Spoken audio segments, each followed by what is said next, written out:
Will Jonah Coleman return in 2025?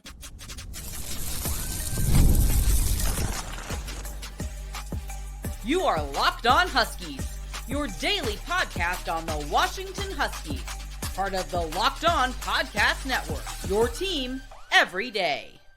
Welcome back in to another edition of the Locked On Huskies podcast. I'm Tomashoff. That's Lars Hanson. He's site editor with Athlon Sports' Inside the Huskies. I'm the site editor with Huskies Wire. Thank you for making this your first watch or first listen of the day, as we are part of the Locked On Podcast Network, your team every day. And today's episode is brought to you by FanDuel. You can start the season with a big return on FanDuel. New customers can place a $5 bet. You'll get started with $150 in bonus bets if you win your first $5 bet. Visit FanDuel.com to get started. Lars has got a really fun show coming at all the Everydayers on this Tuesday. We're going to take some time. We're going to take a step back, and we're going to reflect on some of the guys that stayed from the class of 2019, class of 2020. Some of those guys who were going to be honored on Friday, senior night. That's going to be really fun. We're going to talk about Jedd Fisch's decision to stick with Will Rogers. He gave him a nice vote of confidence. Talk about his plan for Damon Williams. So many more things like that we'll get into. But the most interesting thing, in both of our opinions, that came out of that press conference was our buddy Christian Capel, friend of the program, asked Jedd what the likelihood of Jonah Coleman returning in 2025 was. Now, this isn't the first time a member of the media has asked that. Jonah was asked directly. He said, I'm focused on the season. We'll figure that out after. But Jedd said, we'll see, but I'd put the probability at around 90%, maybe even higher. It didn't shock me. I understood the question, as we discussed after the show, and Cape and I were talking about after the press conference, and it's a fair question. Like, it's an appropriate question, and certainly, I think the answer was, I guess, a little revealing in terms of, okay, wow, 90%, like you're almost a guarantee that Jonah is returning is basically what Jedd's saying, even before the season's over. But the more you look back at it, he didn't get a ton of carries early on in the season. He did get carries. He was the starter. He was all that. But in terms of if he was going to go guaranteed this year, I would expect, at least, 15 to 20 per game. And there have been significant games over the course of the season where he hasn't gotten to that. And then you add into that the Penn State game. Like, if the Penn State game goes a little bit differently, let's say Jonah gets a touchdown and maybe even just 85 yards. I just want to add that you could say the same thing about the Iowa game as well, where that's just another one to lump into that conversation. Exactly. But that's what I said. Like, there's been multiple games throughout the season where Jonah hasn't, and it's not because of Jonah's fault. Like, it's not because of Jonah that he didn't do well. It's, again, this offensive line, like pass blocking, run blocking, whichever one you want to pick. It hasn't been that good this season, and Jonah can only do so much. Now, as we both agree, he's got the talent to be drafted this year. That is and which is why it becomes a fair question. Like, hey, does Jonah want to go? But it made me think back to what he told me at Big Ten Media Day, which was, well, I'm eligible to go to the draft this year, which is true. You are a junior, so you've been in college 3 years. You can go. But it's almost the way that I took it when he said that back in July was like, I'm on the clock to go to the draft. I don't have to, but, we'll see how this year plays out. And I think, after the Iowa game, it was almost like, okay, you know what? We're not punting on the season, but then you add to it Jedd saying, hey, we want to kind of maintain Jonah for the back half of the season. And then the Penn State game goes the way it does. He has a good, another 100-yard game against USC. But again, he had 2 100-yard games, if that, coming into the season from Arizona, from his time at Arizona, 6 starts in 2 seasons. And again, now behind DJ Williams and Michael Wiley, that's well documented.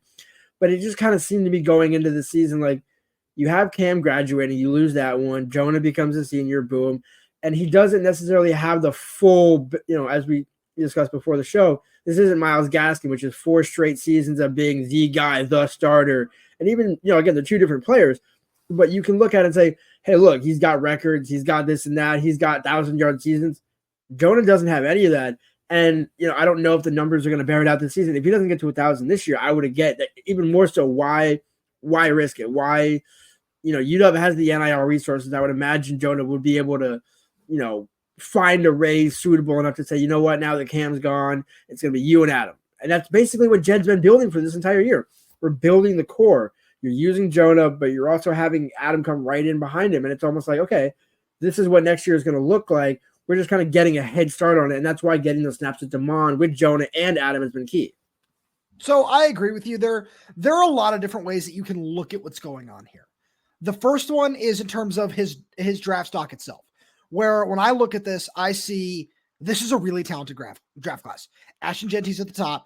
You got so many other guys in there. Jaden Ott, the Ohio State duo, Woody Marks down at USC, who we saw.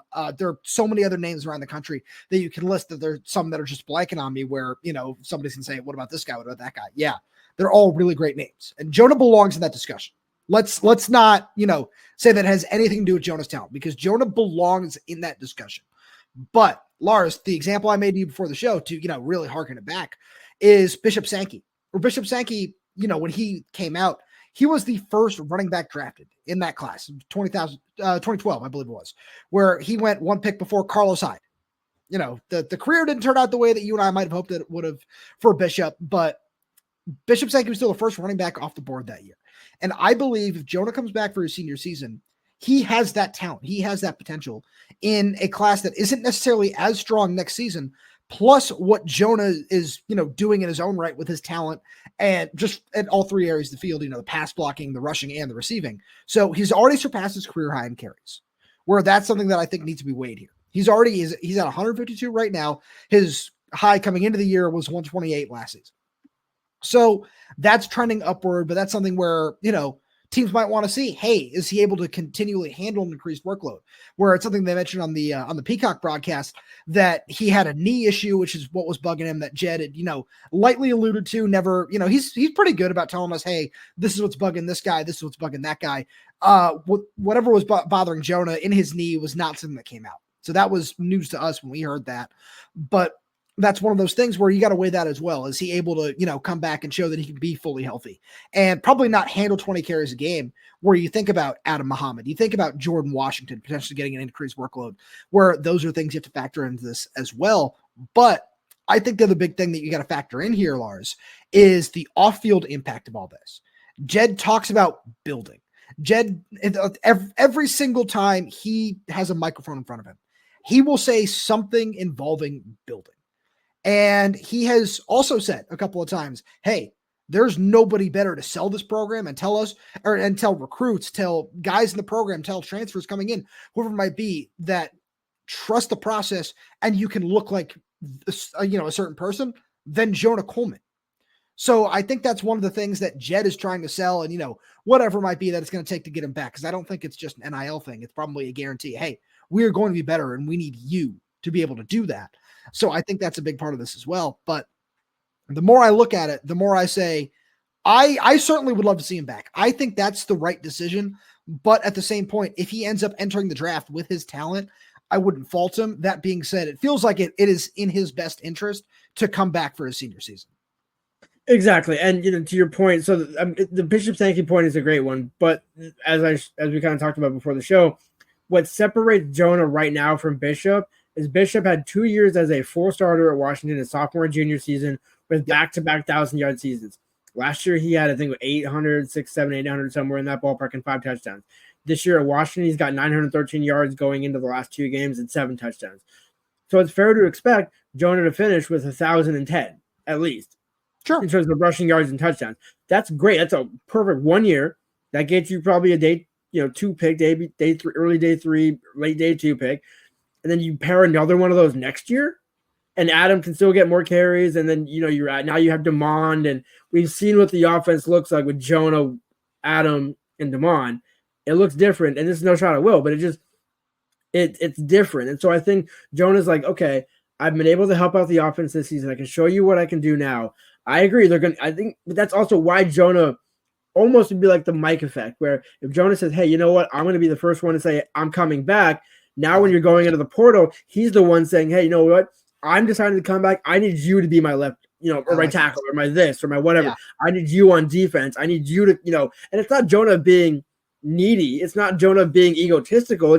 He's the heartbeat of this offense. He's almost the heartbeat of this team. Yep. I've said that, and we've said that from day one on the show. I've said that, since meeting him. And it's like, you just get a sense with Jonah where there's unfinished business. And Jonah's like, again, absolutely. If Jonah decides to declare for the draft, nobody's going to fault him. Great kid. He deserves it. He's already, outlived what a lot of people thought you could do coming out of Stockton.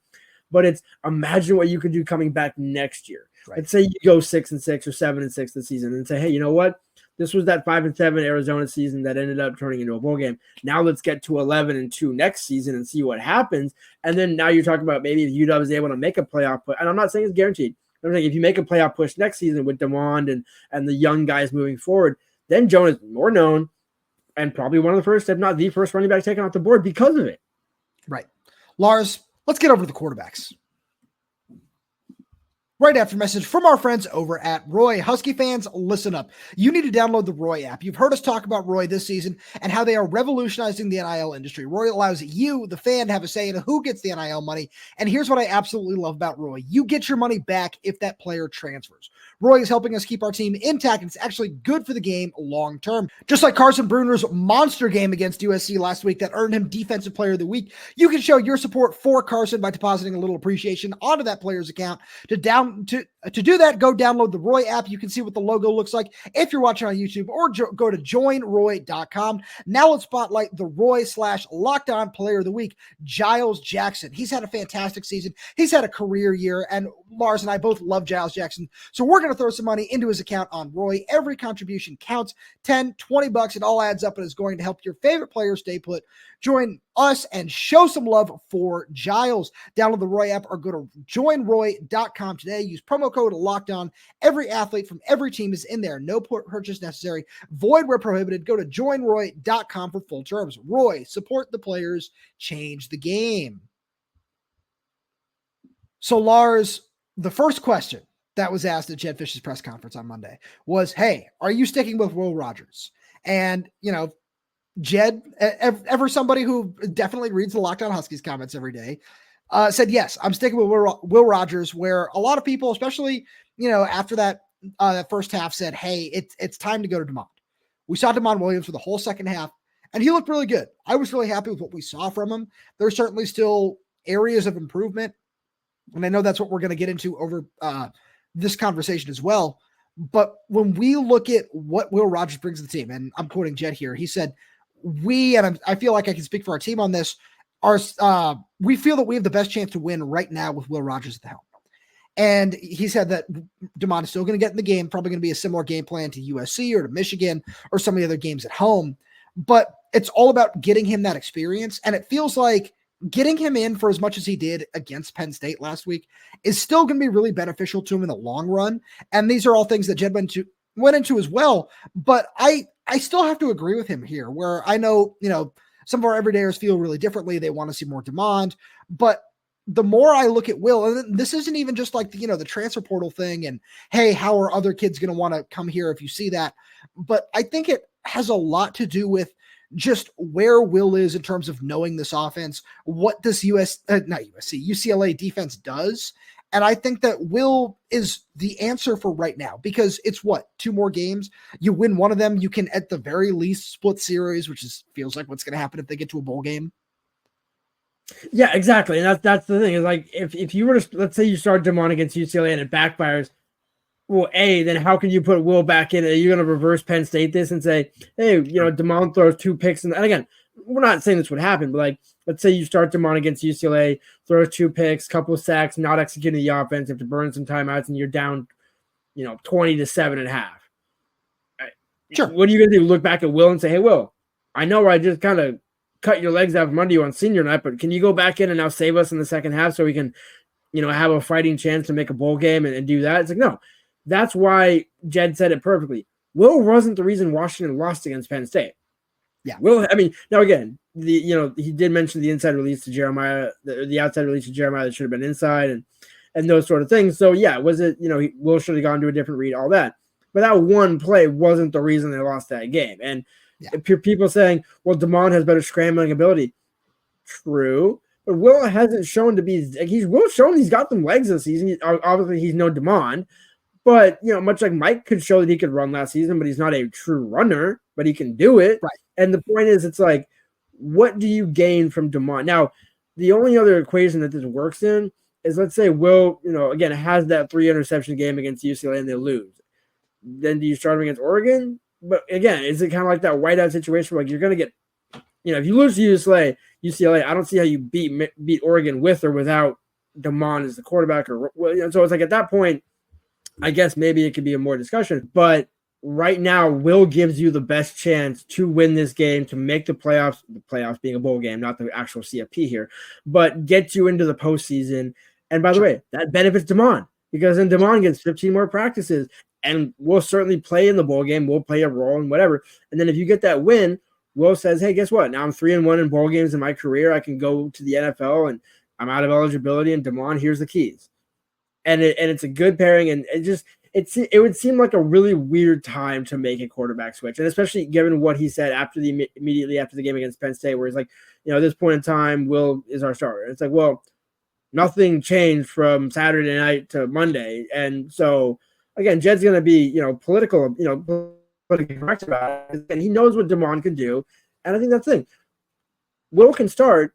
Damon can still play more than he has against Indiana and a couple of other teams. And so it's like, there should be a way to make this work a little bit better than it did without having to just give Damon a whole half. So I like where you're going with this. I like the biggest thing for me when we look at this, just in terms of this week, is UCLA, the pass rush isn't, obviously what it was last year when he had Latu up there.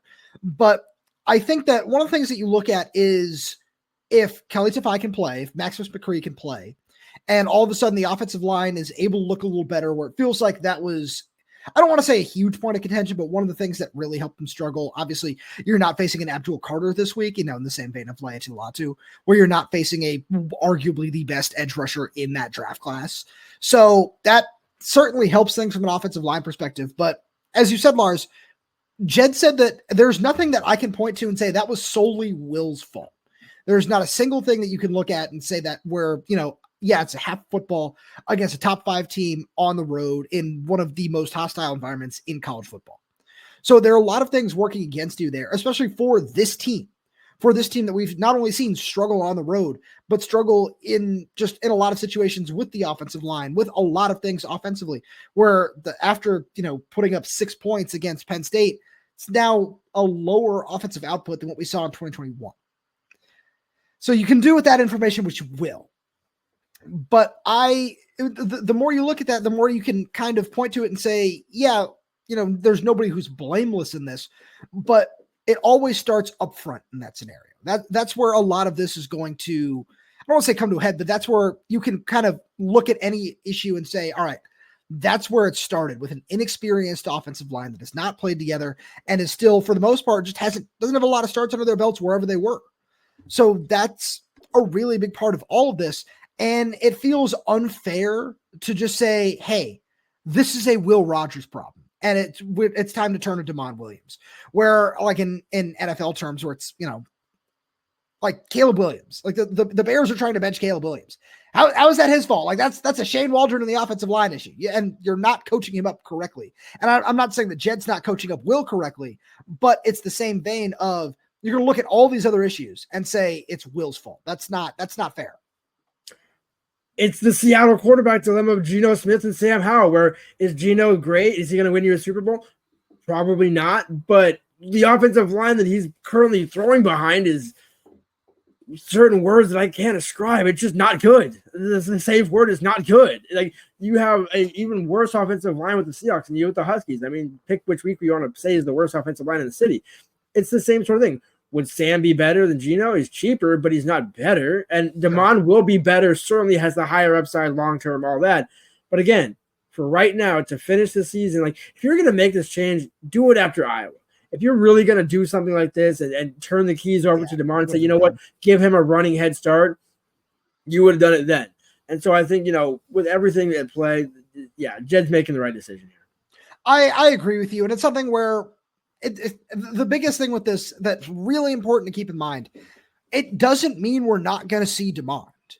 Again, it doesn't mean that because Will is starting, all of a sudden we're not going to see Damon. Where this is like, I feel like we've seen every range of just take on a 2 quarterback system in the comments from people we've talked to, from everybody around the program, which is fair. Everybody's going to have their own take on this. But when you look at it from where this team is right now, as you said, Lars, this team is not competing for the college football playoff. If you're doing this last season with, like, let's say it's Mike Penix and Damon Williams, we're having a far different conversation. This is extremely different. Like I was rewatching the Swamp Kings documentary a couple weeks ago. This isn't like, it's not having Tim Tebow and also competing to like get into the BCS. Like this is not what that is. And even then they were able to win the BCS with 2 quarterbacks. That's beside the point. But I think that the more you look at what we're looking at with this scenario, it just in particular, this one instance, it's okay.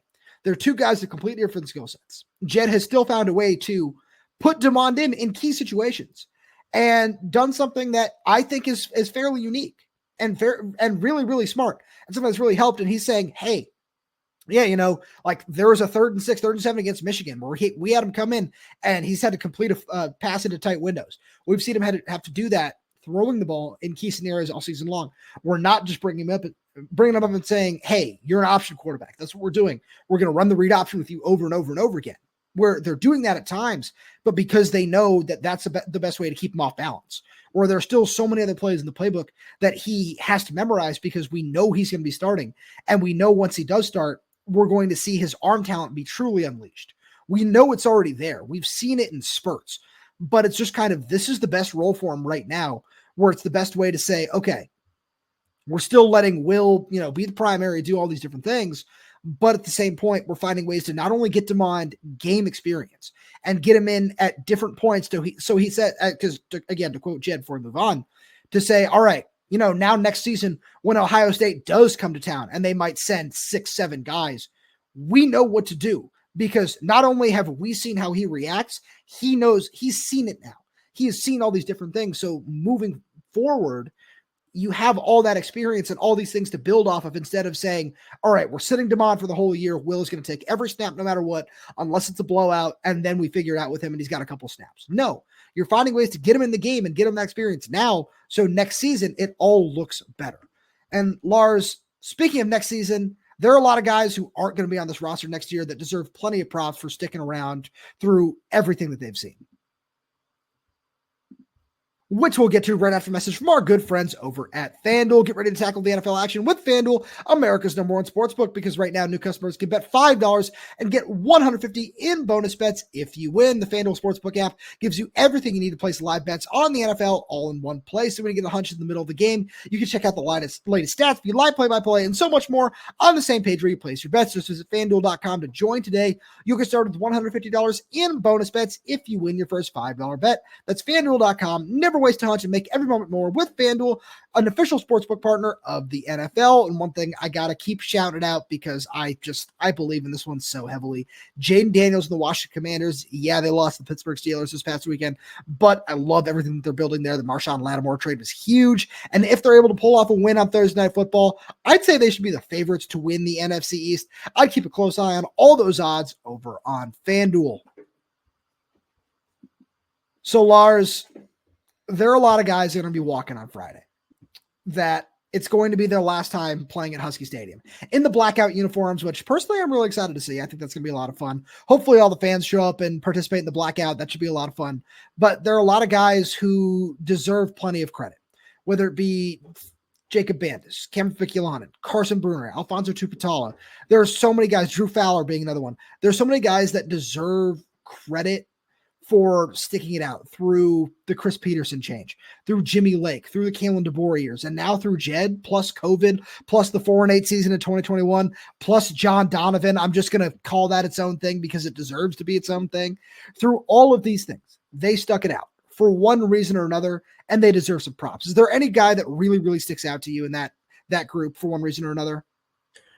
So I'm going to cheat for the obvious reason, and it's the 2 linebackers. It's what I told you before the show. Where you're cheating. If you have right, so okay, you know what, I'll take Carson, so you can take. Okay. I'll take. No, take Carson. Yeah, I want to take Alphonzo Tuputala. Okay, so that now we're going to cheat the other way. Okay, so but either way, having Carson is kind of that almost like a safety net linebacker, where because of what you're going to talk about with Alphonzo and how Steve Belichick has used him this season, having that second linebacker, so Kamori could come on as a third, or you had Parham, who clearly straight up got beat out by a freshman, so that is what it is. But so it's one of those where if Carson doesn't come back, now again, Carson was, I think, always going to come back. I don't think there was ever a doubt about that. But let's just say Carson says, you know what, I want to try my hand in the NFL early. A, nobody would have blamed him. But B, also, it's like, okay, now you look at that depth, and it would have been Drew Fowler and Alphonzo, or, insert, somebody else. And it's, okay, that looks a lot different this year. Think about, the Apple Cup play that Carson had, that, the plays that he had in that, the Penn State game, the strip against Tyler Warren, all these play, the two interception game against USC, yeah. USC, yeah. And so, all these sorts of things, because again, without you take out Carson, probably don't beat UCLA or beat USC. The Penn State game, I think he probably gets even worse, just because Carson was all over the field that night. And so you just look out throughout. Yes, Alphonzo's going to do some different things, but both of them are key. I'll just explain Carson so you can explain Alphonzo. So I like it. So one thing that I wanted to mention with Carson is don't forget some of the big plays that he's had over just the course of his career, where I know you're talking about this season for a reason, but one of the first things that I think of when I think of Carson Bruener is the pickoff that he had in 2021 against Oregon. Remember that? Where's that? Like that one of those first couple of drives of the game, and it was there's some energy here. I remember that pick. That was really fun.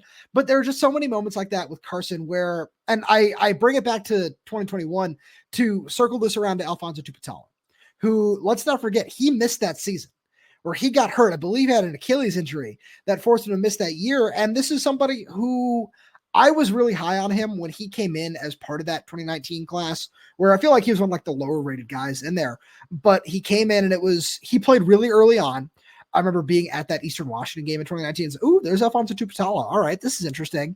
And it's one of the things where it never felt like it clicked through no fault of his, but through the coaching that he received, where it always felt like there was one thing or another that was holding him back.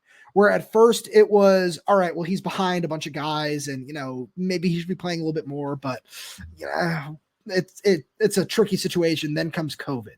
Then he gets hurt. And then in 2022, the coaching staff brought in a couple of linebackers and, Cam Bright and Chris Mull, and things were a little interesting. It was like, okay, now he's kind of blocked. And then he makes his way into being a starter last year. It felt like that pick against Utah was going to be that moment where it clicked, where the switch flipped, and it was, okay, now it's go time. We're going to see what Alphonzo really is. And he drops the ball, and that could have killed a lot of players' confidence, but it didn't for him.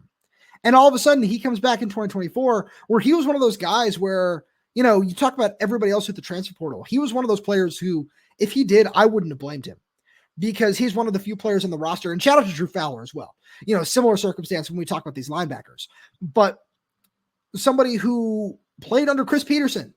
Like these are the last guys that we're going to be able to say that about, that played under Chris Peterson and came back and said, we're going to stick it out with our fourth head coach on this roster. Technically 5 if you count Bob Gregory, who is one of the reasons that I feel that it took Alphonzo this long to reach his true potential. Different conversation for a different day. But we get to 2024 and Steve Belichick comes in. And I remember, you and I are sitting there watching spring ball, watching fall camp, and Alphonzo was lining up on the edge at that outside linebacker. I remember looking at you and being like, oh, this is interesting. Like I didn't necessarily know what to expect from this role for him. And all of a sudden, he's super productive at it come the season. And he's having, I don't think it's a stretch to say, the best season of his college career. And it's not just because, he's one of the more experienced guys. He's one of the older guys. It's because he's finally being used properly. So shout out to Jedd and to Steve Belichick and to Robert Bala and to this coaching staff for getting him to that point. Absolutely. Well, and so I'll put it this way. Pete Kwiatkowski helped Alphonzo walk, so Steve Belichick could run with Alphonzo. Yes. Now, there's a massive gap in between the two because Pete Kwiatkowski was the one that got him. Make no mistake about that. Pete Kwiatkowski was the one that said, hey, look, I'll offer you, but you got to shut it down because we'll take you and we'll build you up and do all that. But I remember him talking about him possibly coming off the edge. Like, hey, he's an athlete. He can play all over the defense. And we just never saw it because of then COVID and Jimmy and the catechism of things that happened between the beginning of his career and the end of his career. But I think it kind of comes full circle to where it's like, you know what? Look at the same thing with Eddie, where it's like he started on special teams. Same thing with Carson, where he was a special teams killer. These guys worked their way up. And so being the face of it, it's like, yeah, the reward is now you get to play for an NFL defensive coordinator in your final year in college so you can get ready as much as you can for the NFL. And Steve has rewarded them handsomely both with while also bringing on Kamoran. So I think to me, it's like everybody that came back. I mean, Bandis, we thought maybe he'd be a rotational piece. Maybe you get some other guys. And now, partially, I wonder how much he's benefited from Javon's injury and taking some of those snaps as well. I'm not saying he wouldn't have gotten snaps, but just, when you don't have another big body veteran in there, you got to lean into somebody. But Bandis has played pretty well this season. And so it's like, to me, it's like all the guys that are coming back for that 5th, 6th, 7th year have all cashed in. So this is one thing that it just hit for me as soon as you started talking about, the unfortunate injury to Javon Parker is not necessarily, him benefiting from that and having to take more snaps. It's just a testament to him for coming back. Where you and I talked about on this show last year, hey, we're not sure if he's going to come back. Or the way that he talked to, just members of the media was that it didn't seem like he was going to be playing football after the season, that he was going to just retire is kind of just how he talked about it. But he decided to come back, and credit to him for that. Because, you could say the same thing with all these guys that were in that 2019 class. They could have gone somewhere else. And with the last couple of guys that we'll make sure we talk about with this, it's the exact same thing. Where do you want offense or defense? I'll give it to you that way. I'll go offense. All right. So then I will talk about Cameron Fabiculanan, because Cam Fab is in the same boat where I feel in a very similar light of Alphonzo Tuputala, where it took him a little while to get going. Where, I think back in 2021 where there were a couple of struggles that he had, against Michigan when they went out over to the big house and everything like that. But there were a couple of different points where it was, okay, Cam Fab is still, it's taking him a little bit longer to develop. And then the moment where it felt, okay, Cam Fab has really arrived was the start of last season, where we asked Chuck Morrell before the season started, hey, who's one of those guys that you really trust that, when you need to make a play on the back end of the defense, somebody's going to be able to make that play or, just make sure everything is aligned properly, whatever it is. And he just didn't flinch. He said, Cam Fabiculanan, he's that guy. And we've seen him continue that this year. He talked to me at the preseason media day about, hey, we've got some ideas to bring back death row defense this season. And that's something that was really important because he was one of the last guys that saw what that culture was, how that culture was supposed to be set. And he's brought that over. And he said it after the USC game. He said, that's what death row is. This is what death row is about. And that's something for any Husky fan who loved the Chris Peterson era, loved Azim Victor, Keyshawn Bierria, the guys that really installed death row defense. Cam Fab has been there to carry it on and really set the culture of not Jedd Fisch, the culture of Washington on some of these younger guys. Yeah, and I think in a way it kind of speaks to what Cam Davis has been able to do with the running back room, where he doesn't have a ton of carries. Again, as I mentioned to Jedd, it's like, hey, Cam, good to go on Friday? He's like, yeah. Why is he not good? It's like, well, check the snap count, check the log. Like that's why we're asking here. But it's a testament to what Scotty Graham said coming into the season. We came into Cam Davis's room. We're not adopting Cam. Cam is adopting us. And you can kind of see that where Jonah's taken the heartbeat role and Adam Muhammad and taken from Jonah. And Cam's kind of just been that good soldier where, again, coming off the ACL, he could have just called it a career and done whatever. But, shout out to him for doing what he's been able to do, because I think having that second, veteran running back up there has allowed Adam to get in gracefully versus saying, hey, Adam, we need 10 to 12 carries from you a game, not 1 to 3 to 5 to 7, where you can manage that work a lot easier. And having Cam, like, while the stats won't prove it, again, it's a culture thing more than anything else. Lars, as always, thank you so much for being here. Thank you all everybody for tuning in. We really do appreciate your support. You like everything we have to offer. Make sure you subscribe on YouTube and wherever else you get your podcast, whether that be YouTube, Spotify, Apple Music, Amazon Music. We're there. We're everywhere. We're updating the channel with new content every single day. So make sure you click that like button, click that little bell so you never miss when we post a new video. You have any questions, comments, concerns, drop them right down below in the comment section. And if you're audio only, please leave us a 5-star review, as it does help us out a lot. Thank you so much for tuning in, and we will talk to you on Wednesday.